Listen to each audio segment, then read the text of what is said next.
ये है गाड़ी फोर्ड एंडीवर 5 सिलेंडर, इसकी इंजन टाइमिंग।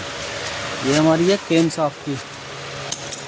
इसको हम इस तरीके से, इसके अंदर एक होल है, इसमें स्क्रू ड्राइवर या कुछ भी एलन की वगैरह जो फ्री आता है उसमें डाल सकते हैं आप। ये हमारे अभी गाइड लगाने के बाद में ये आ रहा है हमारा हाई प्रेशर डीजल पंप। इसके बाद हमारा क्रैंक की टाइमिंग, ये एलन की का बोल्ट इसके ठीक सामने, या फिर देसी जुगाड़ अपना इस टाइप से कर लें। इसमें एक ये कट दिख रहा है, इसमें एक एक्स्ट्रा अलग होता है सबसे अलग, उसमें कुछ भी इस साइड का कुछ भी घिस के बना के टूल इसमें फिट कर सकते हैं। ये हमारी क्रैंक की टाइमिंग हो गई। ये हमारी क्रैंक शाफ्ट की टाइमिंग है।